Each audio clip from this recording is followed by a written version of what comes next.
Welcome to Behind the Line, where we pull back the curtain on the challenges facing first responders and frontline workers. The work you do is unique, and so are the stresses that go with it. Join me as we tackle key issues to reduce risks for burnout, and as we work to support you in doing the job you love without sacrificing being the kind of person you want to be. Hey there, and welcome back to Behind the Line. I'm your host, Lindsay Faas. If you're new to Behind the Line, what you should know about me is that I'm a clinical counselor specializing in trauma therapy. And after over a decade working with first responders and frontline workers around issues like burnout, compassion fatigue, PTSD, and related OSIs, I've become a passionate wellness advocate and educator for those who sacrifice so much for our communities out on the front lines. Behind the Line is a place for us to talk about the real life behind the scenes challenges facing you on the front lines. I created this podcast with the hope of bringing easy access to skills for wellness, allowing you to find greater sustainability both on the job and off. Most of you listening likely already know that we are thick into our Back to Basics for Brain Health series. We have covered fitness and brain health, nutrition and brain health, sleep and brain health, mindfulness and the mind-body connection and brain health. And today we are diving into the digital era's great controversy, screens and brain health. Walking through this series, I felt pretty good about the other topics. Like, they're clear and necessary, and generally I think we want to make changes to improve these parts of our lives because we know that we'll benefit from it. This topic, however, screens, I feel a little differently about. You see, I like my screens, and I don't really want to be told that they aren't great for me. But I also know that they have a very real impact on wellness, and I don't think I would be doing the fullness of my job if I didn't cover this, even if it's inconvenient to my own personal preferences. I guess we're all going to be challenged in this one together. Now, I did reach out to several experts on the topic of digital health and healthy relationships with screens and tech, but unfortunately, everyone I connected with was busy and not able to commit to recording with me. So today, you just get me and the research. I'm grateful that many of the people I reached out to who work in this space offered me some resources to help me pull this episode together and pass along their wisdom and learning vicariously. In our other episodes from this series, I asked all of our guests similar questions around common challenges they see for first responders and frontline workers, impacts related to the brain, and ways to work at making some gains in reclaiming our brain health. So, for today's episode, we're going to follow a similar format. So let's start with talking about the common challenges that come up around digital health for first responders and frontline workers. Some of the most common ones I hear in my office include feeling tired and finding social media scrolling, video games, or TV to be easy, passive ways of feeling like they're doing something without actually having to do much of anything. Another concern is that engaging with screens becomes addictive. We seek the stimulation, the noise, the comfort of the busyness around us. There's a significant reward to scrolling and stumbling on that hilarious cat video, or hearing an alert that lets us know that someone has liked something we've posted, or just watching one more episode of whatever the latest show is. Another challenge is that so much of what we once did is now on our devices. My husband criticized me a while back for being on my phone a lot while the kids were in the room, and at first I agreed that it was likely more than I wanted to model. But I also realized that when I was a kid, my parents ignored us for lengths of time to read the newspaper, call their families, read a book, read the mail, and so on. And now all of that is on my devices. So no wonder we're spending so much time in front of screens. It's also true that screens are just a very significant and unavoidable part of our day. Interacting with screens and technology has become a central aspect of many workplaces, schools, and other public venues. It's also a part of our home lives as we help kids navigate homework or seek to connect with friends for a game or online chat.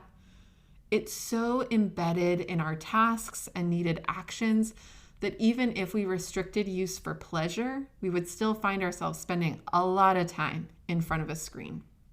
Recognizing that there are some tripwires that get us hung up in a ton of screen time, let's talk about the impacts. The research has largely focused on the impacts for kids. And I think a lot of parents feel concerned about their kids' screen time and work to manage that as well as they can, given whatever factors are at play for their family. For adults, the difficulty is we don't have our own adult to censor and help us manage our behavior. We have to self-impose restrictions or guidelines that serve us well as people in relationship with tech. And that's tricky because one thing that most people struggle with is some version of self-control. The thing about self-control is that it's not fun. The reward isn't obvious or direct. It isn't as rewarding as finding that hilarious goat yoga meme that makes you giggle every time you think about it. So doing self-control feels like it means depriving ourselves of something rewarding for some long-term benefit we don't feel a clear sense of achieving that feels too far into the future to really hang our hats on. Which is why, even when we try really hard to reduce screens or regulate other parts of our lives, we'll tend to inevitably fall back into old patterns. We talked about this concept a bit with Zam in the episode on fitness and brain health. We talked about how the long-term reward of fitness is worth it, but feels hard to wade through the uncomfortable parts early on where there are fewer short-term rewards to keep us motivated. He talked about the intangible rewards and anchoring to these. And we also talked a lot about having to really anchor to why it matters. We're going to have to take a similar approach when it comes to talking about screens, self-control, and working to sidestep the tendency to fall back into old patterns. Before we start talking about how we're going to shift and shape our relationship with our devices, let's first acknowledge some of the significant impacts our existing relationships with tech have on our brain and our wellness. I want us to feel grounded in the why for wanting to take a step back from our coveted devices. And trust me, I am talking to myself as much as I am to the rest of you. Let's start with this one. The advent of tech, the way we experience it today, has meant that we never get to turn off. The whole entire world is literally constantly at our fingertips. Yes, that means cat memes, but it also means that email from your boss and news about bombings in Syria and text messages from your mom guilting you for missing Thanksgiving and. It's never ending and it can become inescapable. It gives people who used to have more concrete boundaries in place, like your boss or coworkers, a level of access that they likely shouldn't have. And it can feel suffocating. This has meaning for our poor brains that are holding way more than they were ever meant to, and not granting our brains a break from stimulation, expectation, demands, and information overload.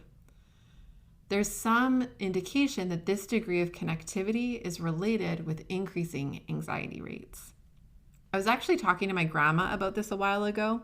She's 83 and was sharing about how much stress it's been during COVID and the heat wave here in BC during the summer and other significant world events that she's seeing played out from her tablet. Because yes, my gram is cool like that.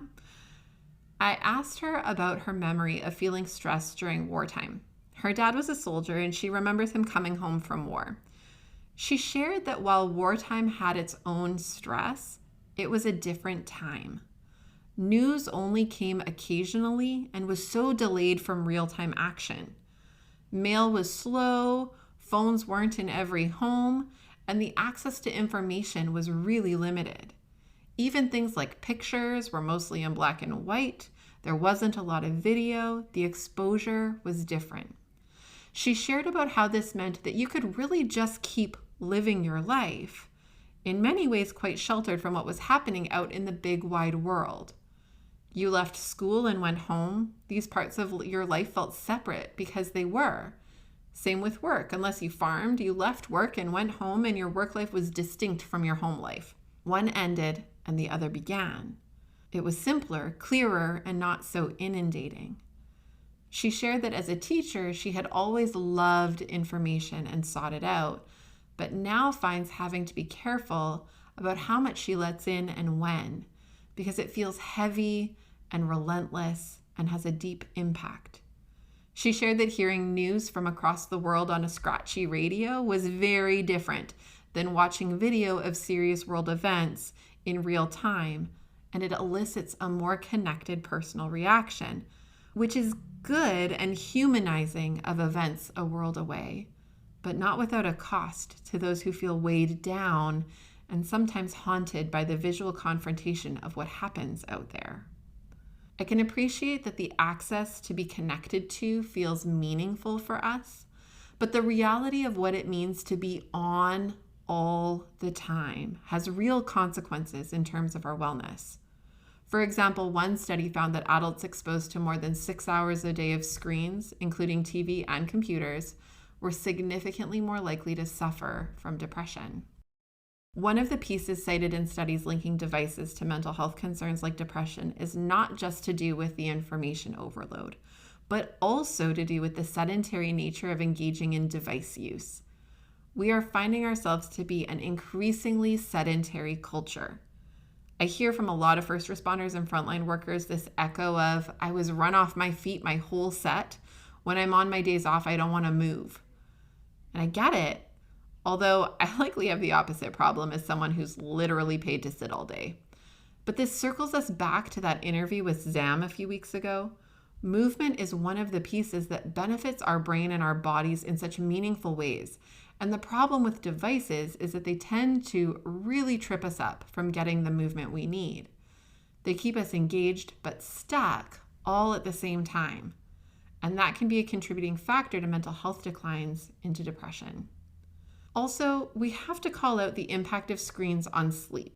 And we've already talked about sleep's impact on your brain. We touched on this one a bit in our episode 2 weeks ago with Dr. Glenn Landry. The problem with screens and sleep is primarily twofold. First, the blue light wave emitted by screens and other lights mess with our brain's ability to produce melatonin at the right time when it's time to feel sleepy. This can make it harder for your brain to fall asleep and can mess with your sleep cycle, which then has negative consequences for your ability to feel regulated and capable when it's time to wake up and face another day, especially when this adds up on an ongoing. Aside from the blue light issue, we also face the challenge of revenge bedtime procrastination, which we also touched on with Glenn in our episode on sleep. We didn't go far into it, so let me take a second here. Revenge bedtime procrastination is identified as a tendency to feel like we've earned some time to ourselves at the end of a long, hard day. Work is finally done, dinner's been made, the kitchen is clean, the kids are in bed. I finally have some time to do something for me. So we put on a show, that turns into 2, 3, 4 episodes. Or we open a social media platform and scroll and scroll and scroll and scroll, and suddenly 3 hours have gone by and I should have been in bed 2 hours ago. And well, since I'm already up so late, I might as well just keep scrolling. We've all been there, right? It's like we're trying to get back at the day by having this time for us. But the only one it punishes is us. We put off sleep and put off sleep, yet the best thing we could likely do for our tomorrow selves is go the F to sleep. Side note, there's a book for parents that's written as a children's book called Go the Fuck to Sleep, and it's the greatest thing ever. I'll post it in the show notes if you're needing a fantastic Christmas gift to give to some sleep-deprived parent in your life. The other major way that screens impact our brains is by messing with our self-esteem. Social media in particular has been shown to have consequences for negative self-image, but this has also been shown in other media exposure. While social media is a great way to connect with people who are far away or support connections with those we're close to, it can also expose us to ideas of who we're supposed to be, what we're supposed to look like, and what it means to appear happy or successful or some other metric of winning life. Engaging with this kind of comparative input for hours on a daily basis can't help but have an impact on how our brain makes sense of us, others, and the world around us. Let me give an example. I am never more dissatisfied with my home than when I watch a lot of HGTV. When I'm exposed to everyone else renovating, cleaning, organizing, and making their homes beautiful, I look around and kind of just want to burn mine to the ground. Okay, that might be a bit extreme, but really only a bit. Seeing their happy faces, their excitement and joy, it makes me want that. It makes me feel crummy about my home, even though my home is pretty lovely. And it makes me feel like I need to chase after something that I didn't even really care about until I was exposed to what those people seem to have. The same is true for other types of comparative exposures. It makes us feel bad about ourselves, our lives, and makes us feel a need to chase after some version of completion we unconsciously believe lives out there somewhere. It can make us lose out on the joy right there in front of us because we're too busy looking for the bad and looking ahead to the version of better we have planted in our minds as the ultimate goal we now need to achieve to experience joy. Okay, so we have some clarity now on the ways in which our relationship with tech impacts our brains, our bodies, and our lives. So now what? Now I tell you to go grab all of your devices, put them in a pile, and light them on fire. No, just kidding. Don't do that. Look, I know we're hitting on the doomsday stuff connected with digital life, but it's not all bad. And it is important that we highlight the ways that tech actually serves us. It can simplify a lot of our lives. It can free up time, allowing us to use the time in ways that are better for us. And it can bridge connection to people we care about who are distant. It's not all bad. The trick is finding this elusive thing called balance and finding the skills to self-regulate our exposure to keep ourselves within that balanced window. So what does balance look like? Well, unfortunately, the answer is that it's going to be a little bit different for everyone. There isn't a hard and fast rule that will be effective or even possible for every single person. A solid guideline is to try to limit your combined screen exposure to around the 6-hour mark per day. This is the line where research has indicated more likelihood toward mood disorders. That said, I would suggest that it has less to do with the number and more to do with the quality and emotional experience of the interactions with our devices. I'm going to say that again. I would suggest that it has less to do with the number and more to do with the quality and emotional experience of the interactions with our devices. For example, if I am spending 5 hours in front of a screen for work and then an hour mindlessly scrolling social media or viewing catastrophic news, that will likely lead to a certain emotional experience at the end of the day. Whereas if I spend 5 hours on my computer for work and then spend a couple of hours video chatting with a close friend or family member, and then gaming online with some friends while we laugh and connect, and then watch a funny YouTube video that cracks me up, this will likely lead to a different type of emotional experience at the end of the day. So take home number 1 is to focus on the quality of your interactions with tech. Take time to notice how you feel as you interact with your devices and the various tasks, platforms, and tools you engage with. Do you feel calm and connected, or tense and jittery, or low and lonely?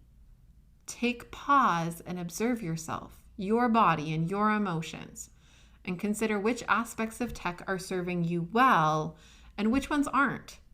Then work from there to set some limits around exposure to the pieces that feel like they take away from you while anchoring to the ones that feel life-giving. Take home number 2 that I hope you'll walk away with is that tech is not life. While it is unavoidable in this day and age, as with anything, it is best in moderation. And we need to create boundaries and spaces to be in our real life without distraction.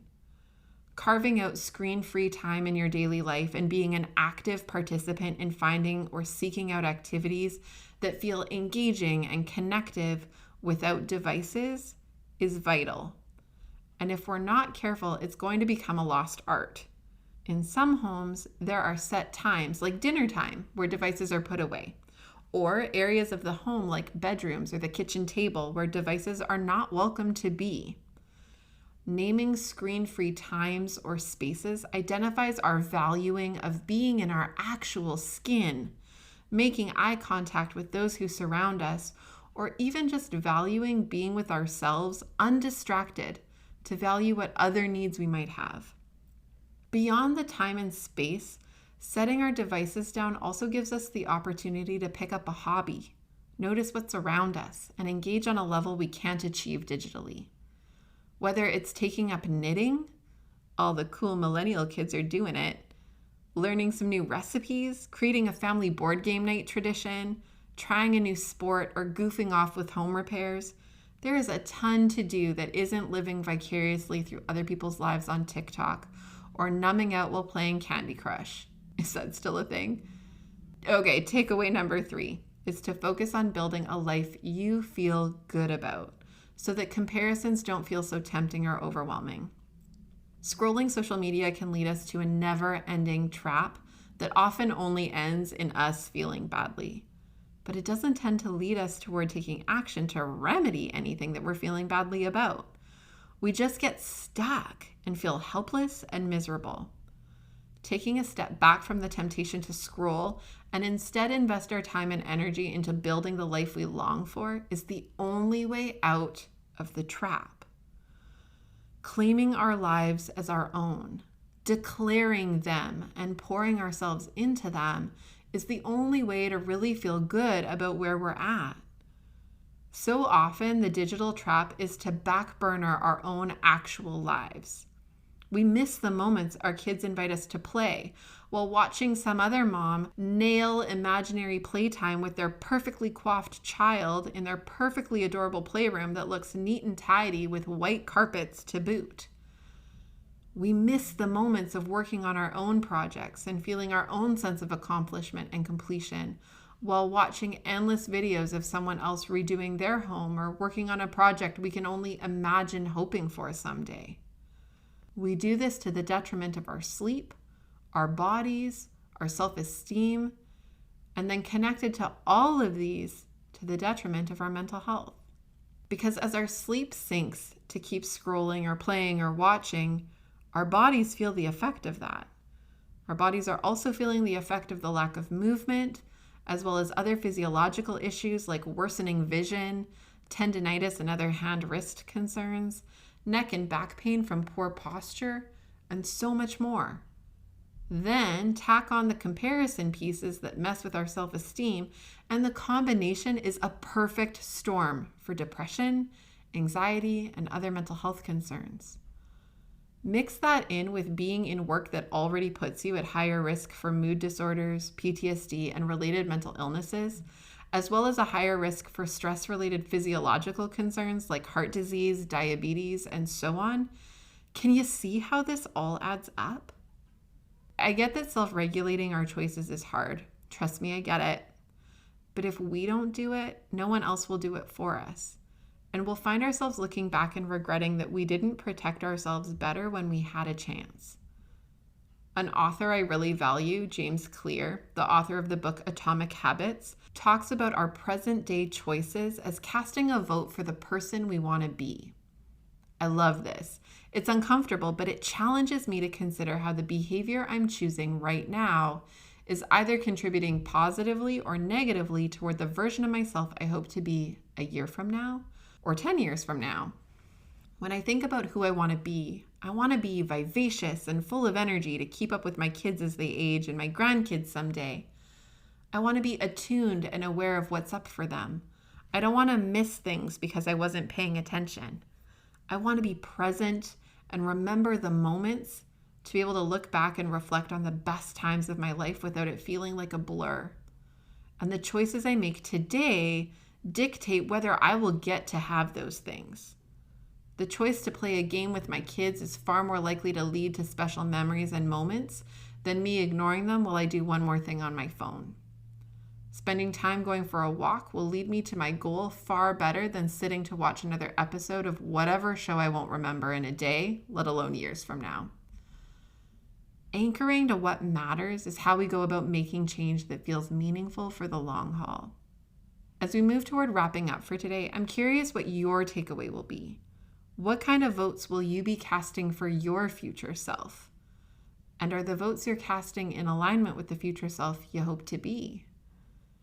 I want to encourage you to connect and let me know where you're at and what you're going to take from today's episode.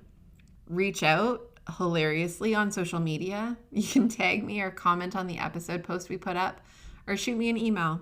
You can also find me on Facebook and Instagram at Lindsay A. Faas, or you can email me at support@thrive-life.ca. Also, please reach out and connect if you have any questions or feedback. I love hearing from you and shaping this podcast to echo your needs and interests. Thanks so much for spending some of your tech time with me. If you cut anything from your tech time, don't let it be this. I value so much that you take time to join me, and I also feel grateful for those who share this and spread wellness with others struggling to survive on the front lines. Thank you for all you do. Until next time, friends, stay safe.